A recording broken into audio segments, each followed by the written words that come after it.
Now, what do Muslims say about the Quran? Well, they say quite a bit about it. According to the Hadith, Mishkat al-Masabi, the Quran is the greatest wonder among the wonders of the world. This book is second to none in the world according to unanimous decision of the learned men in points of diction, style, rhetoric, thought, and soundness of laws and regulations to shape the destiny of mankind. Now, that's quite a bit to say. It is not equal. It is unequaled. There is no other revelation that comes close to it. You'll find many times whenever you get into a debate. I remember doing a debate at Trafalgar Square with Sheikh Omar Bakri Muhammad, who is the leader, the creator of the Muhajirun movement, now Islam for UK, that Anjum Chowdhury is leading. But he was the one that created it. And we did a debate there back in the 1990s at Trafalgar Square. And he had 5,000 Muslims that he had brought together in August, a Saturday in August. And he had me get up onto the plinth with him. And he decided to do a debate, an impromptu debate, in front of these 5,000 Muslims. And he made this claim. After I'd said quite a few things against the Quran, he says, okay, Mr. Smith, show me a surah like it. Bring, therefore, a chapter like it. Bring anything that can equal the Quran. And I just opened up my Bible and opened up to Psalm 23. And started reading Psalm 23 in the microphone. They turned off the microphone. So I stepped forward and I used my speaker's corner voice. If any of you come to London on a Sunday, you'll know how loud a voice I have. I have the loudest voice down there. After 24 years, it's got louder and louder and louder. And I just continued, finishing up Psalm 23, turned towards him, and I said, you show me a surah like that. Show me anything in the Quran that can equal Psalm 23. And I could have done any of the Psalms. I could have gone to any one of my favorite chapters, 1 Corinthians or Matthew 5, and it's superior to anything you'll find in the Quran. They asked me to leave the stage. But you can do the same thing. Don't walk away from that claim. They will make it. They will say that nothing equals the Quran. Here's the 5 questions you need to ask, and it's just 5 simple questions. And you'll find that the Muslims will have to say yes to all 5, the first 4. First question is it eternal? What will Muslims say to that? No? Absolutely. Every Muslim, whether they are radical, nominal, or liberal, have to say it is eternal. The Quran says it itself in Surah 85, Ayah 22. This is the Quran that comes from those tablets, those eternal tablets, co-eternal with God, which is in and of itself a problem because you're already implying a duality. But that's the first claim they'll make. Secondly, was this Quran sent down to a man named Muhammad over a period of 22 years? Absolutely. So it's eternal and sent down between 610 and 632. Number 3, was it complete in the 7th century?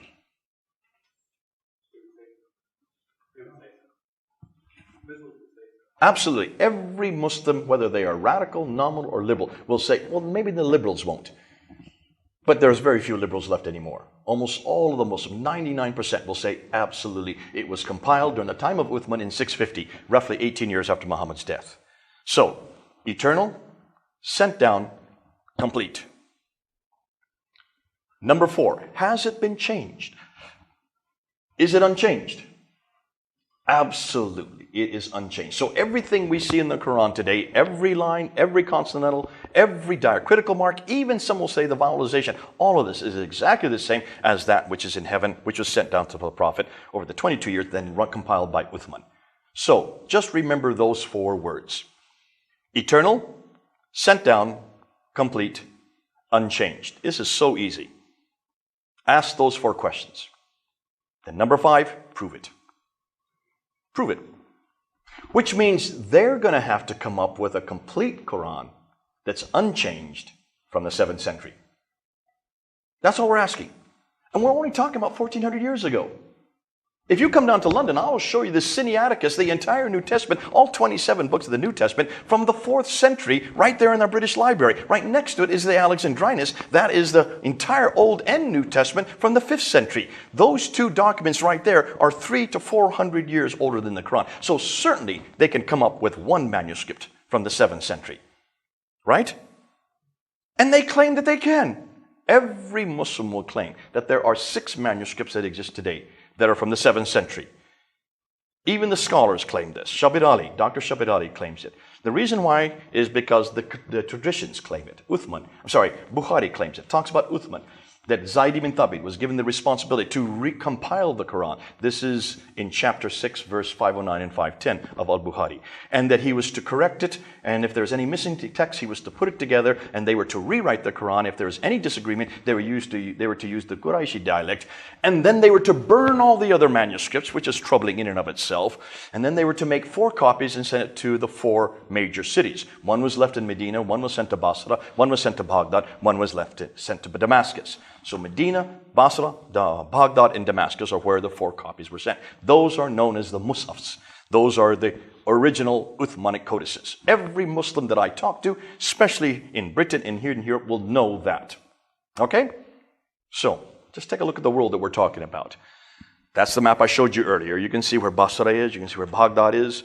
There's Basra there, there's Baghdad, there's Damascus, it's right up in there, and then of course, Jerusalem and Cairo and Medina is down here. So those are the 4 areas where the 4 codices were sent. Now, they've owned that land ever since. Except for Jerusalem, that land is still under their control. So there's no reason not to have those manuscripts today, right? Are you hearing me? I hope you're getting this part. Because every Muslim will say exactly what I've just said. So where are those original copies? That's what we want to know. Now, Muslims will say, well, you have the Topkapi Musaf, which is there in in Istanbul. You have the Samarkand in Tashkent.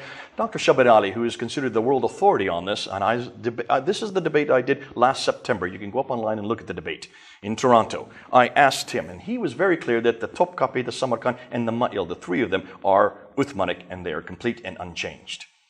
So let's take a look. There's the Topkapi there on the left. If you look carefully, you'll see a blood mark. See the blood stain right there? That's Uthman's blood. He was killed while he was reading it, and that's why his blood stain is there from 650. Here's the Samarkand. It's a little bit different. It's what we call a monumental text. It's much thicker. And here is the Ma'il. That's in the British Library. You can go see it. It's there on display. No one's running away from it. And if you take a look, you can see the script is different between those 2 texts. This is Kufic. This is from the Abbasid period. And this is Hijazi. So that would be from the time of the Umayyad period. When you look at the other 3 that are very important, you have the Petropolitanus, which is in Paris at the Bibliothèque Nationale, and then you have the Husseini manuscript, which is there in Cairo. That's also a monumental text. And then you have the most recent one, the most exciting one, the Sana manuscript, which was just discovered in 1975. I see you. Don't worry, we'll get it in time. Now, we've never really been able to look at these manuscripts or do any forensic testing on them, so we can only assume that they know what they're talking about. And for 33 years, I've always assumed that these were Uthmanic, until just the last few years. These 2 men here, Dr. Tahir Atakulic and Melin Nasanoglu. These are the 2 Turkish scholars from your country who own the Topkapi manuscript, who were given responsibility to look at these 6 manuscripts between 2002 and 2007. So they had 5 years to look at them. They are the only ones that have ever looked at these manuscripts and done any forensic testing. And they came out with their conclusions in 2009. It's now in English. You can get it. I have it on my computer. Al-Musaf al-Sharif is the name of the text, all in English. All you need to do is read the introduction, the first 83 pages. And this is what they're saying. We have none of Uthman's Musafs, according to Ikmeluddin. Nor do we have any copies of these Musafs. These Musafs, that means these codices, these books, these manuscripts date from the later Umayyad period. The Umayyad period went from 651 to 749. So he's talking about basically the mid-8th century. Dr. Tahir Atakulic is much more of a scholar. He's even more serious. Though no seriously scholarly work has ever been done on any of these Musafs. These Musafs date from the early to mid-8th century. They are not Uthmanic, nor are they copies sent by him. He dates the Topkapi manuscript to the mid-8th century. That's about 100 years after Uthman. It has many deviations from the grammatical rules. It has spelling mistakes. It has 2,270 manuscript variants. That means words or phrases in that Quran that's not like the Quran we have today. It only includes 78% of the Quran. So not only is it unchanged, it is changed, it is not even complete.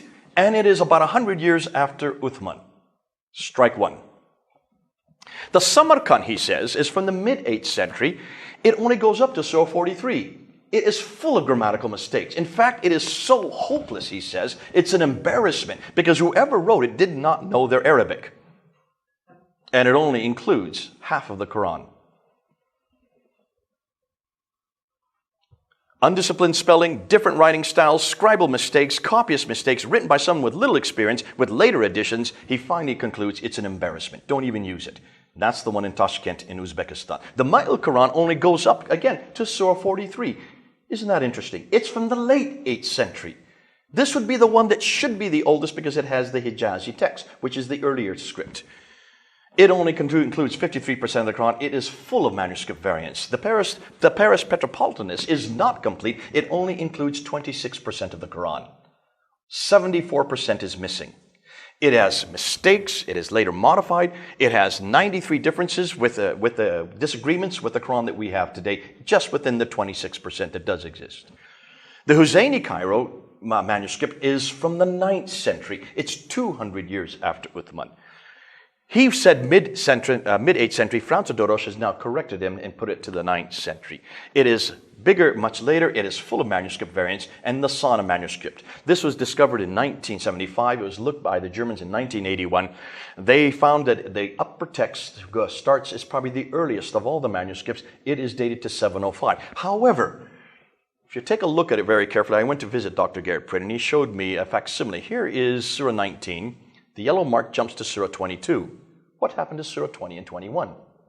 Surah 20 begins over here on the other side of the page. Take a look at between the two pages. You notice the two different scripts?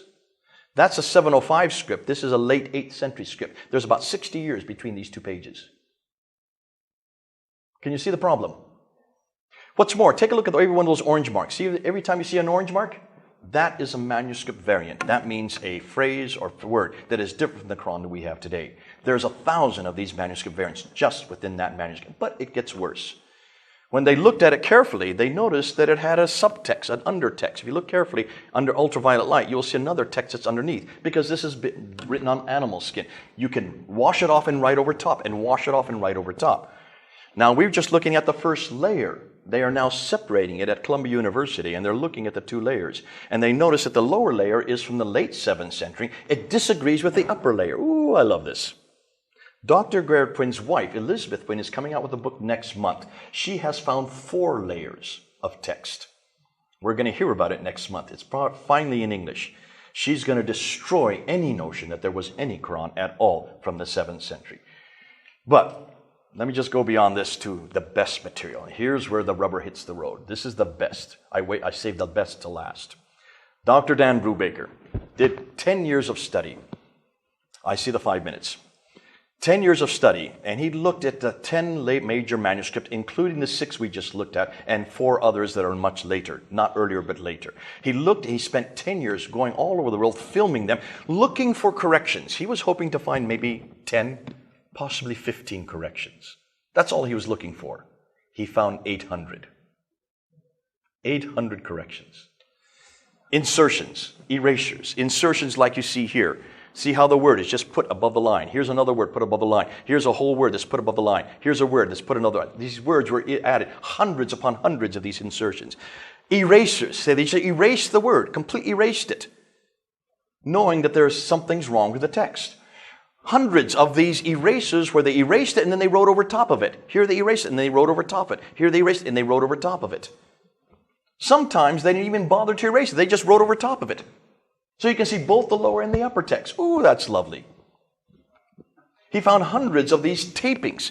They put tapes over top and you think, well, maybe that's because it's damaged. But you look at the backside, there's no damage whatsoever. They're trying to hide something. Here, 1, 2, 3, 4. 1, 2, 3, 4 within one page. Over and over again, these tapings, these coverings. Here you find covering where they just cover it. They don't say they just cover it. They're just trying to obliterate. Wouldn't you love to pick up the coverings and see what's written underneath? And sometimes they would cover it and then write 1 or 2 letters over top of it. A whole phrase is replaced by 1 letter. Here's another covering, replaced over and over again, these coverings with replacements. So what can we conclude? Over 800 corrections he has found, and he has filmed every one of them. I introduced this in the debate in September last year to Shabir Ali. He was given 35 minutes to come up with an explanation. What's more damaging is that these corrections continue right up until the 9th century. They're not just in the 7th, I'm sorry, none of them are from the 7th century, because all of these manuscripts begin to appear in the 8th century. Muhammad died in the early 7th century. The Quran was canonized or completed in the mid-7th century, according to every Muslim. These manuscripts don't even begin to appear to the 8th century. Not one of these manuscripts are parallel. Not one of them is complete. Every one of them has changes, and these changes continue right up into the 9th century. And most damaging, he's looking at the claims, at the changes now, and he's found that they are all standardizing the text, bringing the text to one uniform text, which means there was no Quran at all in the 7th century. No, and what's fascinating, we're not even talking about diacritical marks or vowelization. We're not talking about the dhamma or the kasr or the fatha. We're not talking about any of the dots. Those don't even begin to appear to the late 8th, early 9th century. We're talking about just consonantal text. Now, Western scholars now all agree that the earliest mushafs begin to appear in the 8th century. Even Muslim scholars like Milladin, Isanalu, and Dr. Tal Atakulich now agree that all the Qurans begin in the 8th century. Islamic Awareness, the most prolific website that's up on the internet, have been a thorn in our side. They have finally agreed that all the earliest mushafs begin in the 8th century. The latest research shows that even those mushafs have 7 forms of corrections dating up until the 9th century. Therefore, I conclude, since Muslims cannot prove that there are any complete manuscripts from the time of Uthman, the Quran is not eternal, was not sent down, was not complete, and is not the same. Ooh, I love this. See how easy this is? See, we would never make this claim as Christians. We would never say our Bible is eternal. Please don't say that. We would never say that it was sent down. No, it was written by men here on earth, inspired by God, but not sent down by an angel and written piecemeal like a tablet's written. We would never make those claims. Complete, yes, we would make the third claim, that it was complete when it was finished in the original manuscripts. Change, yes, we know where the changes are. We even warn the readers that the end of Mark 16, from 9 to 20, are possibly not from the original manuscripts. We don't have the original manuscripts, and they're not found in the earliest Greek manuscripts. John chapter 7, verse 53 to John 8:11, that could be a later interpolation. We put the possibility out there, and we warn the reader. We even put lines before and after to warn the reader that these changes are there. So we would never make these claims.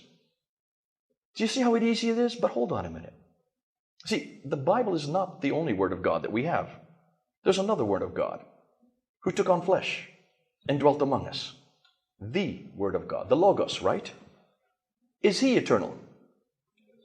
Was He sent down? Was He complete? Is He unchanged? Ooh, we've got what they're looking for.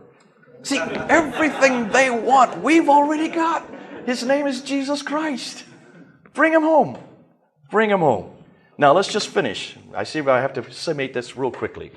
The books are now published which question the classical account of Islam's beginning. Why are there no Muslim sources for 200 years of Muhammad's biography? Why do the claims they make not fit the historical record? Why are the geographical references so few and confusing? Why do they all seem to be much further north? Why are there so many references to vegetation which wouldn't exist in Mecca? Why is Mecca not mentioned until 741, nor included on any maps until 900? Why is Mecca not on the trade route? Why do all the Qiblas face Petra for the first 100 years, then are confused for the next 100 years, and aren't standardized until 822, 200 years too late? Much of what we know about early Islam is thus in doubt. Much of the Quran is also in doubt. None of the earliest Muslims are from Uthman, but begin to appear much later around the time of Abdul al-Malik, suggesting that Muhammad had nothing to do with the Quran. Ooh, I love this.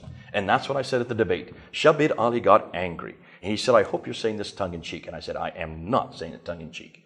It looks like Muhammad had nothing to do with the Quran. Therefore, who is Muhammad and what is his purpose? Please don't you say that, let me say it, okay?